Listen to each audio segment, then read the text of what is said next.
అధికార పార్టీ నా ఎస్టీ నా బీసీ నా మైనారిటీ అని చెప్పి ఒకవైపు చెప్తాను బస్సు యాత్రలు చేస్తాను, సామాజిక న్యాయం చేశామని చెప్పి ఒకవైపు బస్సు యాత్రలు చేస్తాను, ఒకవైపు దాడులు కూడా అదే విధంగా చేస్తూ ఉంటారు. ఏం చెప్తారు సార్?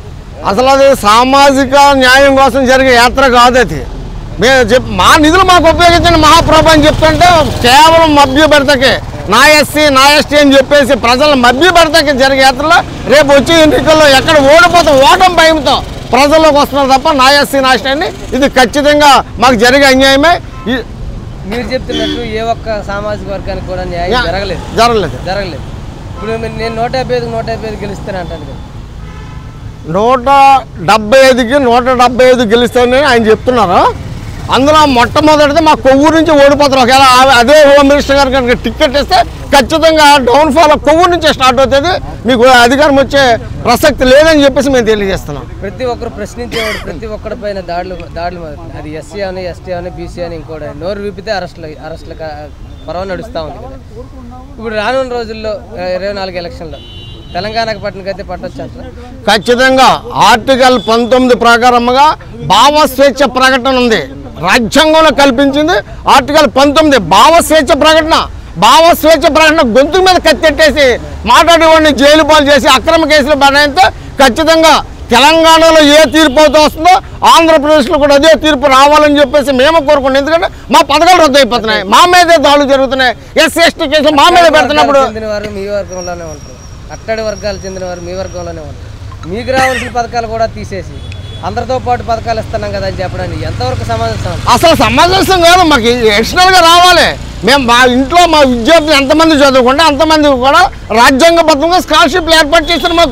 మా నిధులు మాకు ఉన్నాయి. అలా కాకుండా అమ్మఒడి అని చెప్పేసి ఇవాళ అందరితో పాటు మాకేస్తున్నారు. ఇంకొక భయంకర విషయం ఏంటంటే అమ్మఒడి అని వేస్తున్నారండి. పూర్వకాలం మేము చదువుకున్నప్పుడు మా హాస్టల్ ఫీజు మా హాస్టల్కి వేసేవారు, స్కూల్ ఫీజులు స్కూల్కి వేసేవారు. ఈవేళ తల్లిదండ్రులు తల్లి పేరు మీద వేయడం వల్ల డ్రాప్ అవుట్స్ పెరిగిపోయారు. ఇలా ఫీజు వస్తుంది, ఇలా తీసుకెళ్ళి ఫీజు అక్కడ కట్టవలసి వస్తుంది, దేనికో దానికి వాడేస్తున్నారు, డ్రాప్ అవుట్స్ పెరిగిపోయారు. దీని మీద ప్రభుత్వం శ్వేతపత్రం విడుదల చేయడానికి సిద్ధంగా ఉంటే మేము రుజువు చేస్తాం. డ్రాప్ అవుట్స్ పెరిగారు లేదా? జగన్మోహన్ రెడ్డి గారు ప్రభుత్వం వచ్చిన తర్వాత డ్రాప్ అవుట్స్ పెరిగారు లేదో లెక్కలు బయటకు చెప్పమనండి. వాళ్ళకి ఎవరికైతే యాంటిసిపేటరీ బెయిల్ వచ్చిందో ఆ బెయిల్ రద్దు చేయాలా? యాంటిసిపేటరీ బెయిల్ రావడానికి పరోక్షంగా ప్రత్యక్షంగా ఉద్దేశపూర్వకంగా సహకరించినటువంటి ఇన్వెస్టిగేషన్ అధికారులు ఎవరైతే ఉన్నారో వాళ్ళ మీద ఎస్సీ ఎస్టీ అట్రాసిటీ సెక్షన్ 4 ప్రకారం చర్యలు తీసుకోవాలని చెప్పి వారి విజ్ఞప్తి చేశారు. దాని మీద సానుకూలంగా ఎస్సీ కమిషన్ స్పందించడంతో పాటు దొమ్మేరు స్వయంగా వచ్చి ఆ కుటుంబాన్ని పరామర్శిస్తామని చెప్పి హామీ ఇచ్చున్నారు. ఇక రెండవది జనపల్లి శ్రీనివాసరావు, మీకు తెలుసు 5 ఏళ్ళుగా పిల్లాడి జైల్లో ఉన్నాడు. ఏమండి ఆయన మీద చేసిన ఆరోపణ ఏమిటంటే అంటే హత్యా ప్రయత్నం. ఓకే, అది నిరూపణ అయింది అనుకోండి, వాడు పడే శిక్ష అంతా 3.5 ఏళ్ళు. వాడు ఎంతకాలం ఉన్నాడు? 5 ఏళ్ళు పైబడి జైల్లో ఉన్నాడు. అంటే ఇవాళ పరిస్థితి ఎలా ఉంది చూస్తారు కదా. ఈ విషయాన్ని వాడి దృష్టికి తీసుకెళ్తూ మేము అడిగింది ఏంటంటే, అయ్యా వాడు పెట్టినటువంటి ఆరోపణలలో భాగంగా ఈ కుర్రాడు ఎయిర్పోర్ట్లో ఆయన మీద దాడి చేయటంలో వెనకాల ఏదో రాజకీయ పార్టీ కుట్ర ఉంది, రాజకీయ ప్రత్యర్థుల కుట్ర ఉంది, రాజకీయ ప్రత్యర్థుల ప్రమేయం ఉంది, వీడు కూడా కుట్ర ఉంది అని చెప్పారు. ఇవాళ అత్యున్నతమైనటువంటి ఇన్వెస్టిగేషన్ అథారిటీ ఏదైతే ఎన్ఐఏ ఉందో, ఎన్ఐఏ ఏం చెప్పిందంటే వీడి వెనకాల ఏ విధమైనటువంటి రాజకీయ ప్రేరేపిత కుట్రలు లేవు, వాడు ఒక్కడే చేశాడు ఈ నేరం అని చెప్పింది. అలాగే మెడికల్ రిపోర్ట్స్ ఇతర రిపోర్ట్స్ ఏం చెప్తున్నాయి, అది ఈ గ్రేవియస్ హిట్ ఇంజరీ కాదు, దాంట్లో తీవ్రమైన కుట్ర లేదు. ఈ రెండూ లేనప్పుడు ఎన్ఐఏ దగ్గర ఈ కేసు ఉండాల్సినటువంటి అవసరం లేదు అని చెప్పి న్యాయ నిపుణులు చెబుతూ ఉన్నారు. ఆ విషయాన్ని వీరి దృష్టికి తీసుకెళ్ళి న్యాయ నిపుణుల సలహా ఆధారంగా ఈ ఎన్ఐఏ నుండి ఈ కేసుని ఏపీ పోలీసు వారికి బదిలీ చేయించండి.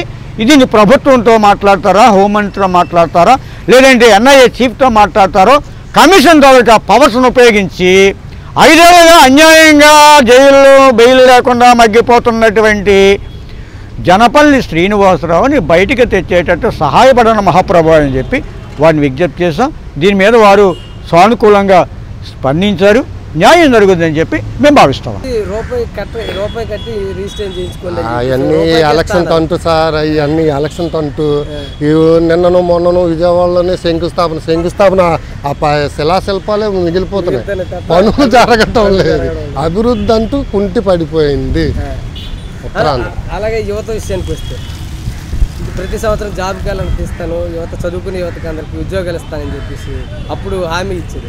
ఒక ఉద్యోగం అయినా ఈ వాలంటీర్ వ్యవస్థకి ఆయన గుప్పెట్లో పెట్టుకోవడానికి ఈ వాలంటీర్ వ్యవస్థ ఒకటి తెచ్చాడు. అది కూడా వాళ్ళకి 5,000 ఇస్తున్నాడు. 5,000 ఇస్తే సార్ ఏం సరిపోతుందండి? 5,000 రూపాయలు చెప్పండి సామాన్యం. 5,000 రూపాయలు నువ్వు మనకూడదు, గుడ్డికే రాదు 5,000 చెప్తాడు. డైలీ తాగిన వాళ్ళు అలవాటు ఉన్న వాళ్ళు, మేమంటే తాగిన వాళ్ళకైనా మనసు అందరినీ దృష్టిలో పెట్టుకుని మాట్లాడాలి. ఇప్పుడు నాకు అలవాట్లేదు, నాకు సరిపోతుంది 5,000 జీతం. తాగినోడుకు ఉంటే అది ఎంతమంది సరిపోతుందండి? మద్యపానం నిషేధం అని చెప్పారు ఇప్పటి వరకు. అది రేట్లు ఆకాశాన్ని అంటున్నట్టు. నేను ఈ జగన్ ప్రభుత్వంలో మందే మానేశానండి, నమ్ముతారా? అప్పుడు 70 రూపాయలు తాగేవాడిని, ఇప్పుడు 200 రూపాయలు. అది కలిపి 200 రూపాయలు ఉంటే ఇంటి మెయింటెనెన్స్ సరిపోతుంది నాకు, పాలు ప్యాకెట్ కానీ దానికని. అది పరిస్థితి. అంటే రాష్ట్ర ప్రభుత్వం మళ్ళీ మేమే బాగా అభివృద్ధి చేసాము. వస్తారండి, మళ్ళీ వస్తారు. మళ్ళీ వస్తే అడుక్కు తిన్నట్టే మనం ఉత్తరాంధ్ర, మళ్ళీ అడుక్కు తిన్నట్టేనండి. జగన్ గారు వస్తే మళ్ళీ అడుక్కు తిన్నట్టే మన ప్రభుత్వం, అదైతే కంపల్సరీ. అంటే మేము బాగా అభివృద్ధి చేసామని చెప్పేసి అదే ఇంత బస్సు యాత్రలు చేస్తాం. బస్సు యాత్రకి నలుగురు కూడా ఉండటం లేదు, స్టూల్ ఖాళీవి చూపిస్తున్నారు కెమెరాలో. బస్సు యాత్ర ఎవరి కోసం చేస్తున్నాడు? బస్సు యాత్ర ఇదంతా ప్రజలు మోసం చేయడానికే తప్పితే ఇంకేం లేదు జగన్ ప్రభుత్వం. వాళ్ళు ఇప్పుడు 3 రాజధానులు అని చెప్పేసి అదే 3 రాజధానులు, అదే శిలాఫలకం కూడా ఇలేదండి. ఒక్కటి కర్నూలు అన్నారు, విశాఖపట్నం అన్నారు, విజయవాడ అన్నారు. ఇటుక కూడా పాతలేదు ఇంతవరకు. ఇంకేం పరిపాలన చేస్తారు? ఎవరైనా బయటకు వెళ్తే మీ రాజధాని అంటే చెప్పుకోవడానికి మనసు రాదు. వచ్చేస్తారని హైకోర్టు జలకాయలు వేసింది కదా మొన్న, వెళ్ళడానికి వీల్లేదని హైకోర్టు చెప్పేసింది కదా. దాని అదేనండి. ఇప్పుడు ఆ భూములు అవి కబ్జా చేశారు రాజశేఖర రెడ్డి గారు ఉండేటప్పుడు ఆర్లవి. ఇప్పుడు వాళ్ళు భూముల కోసం ఇది చేయడానికి ఇక్కడ డ్రామాలు.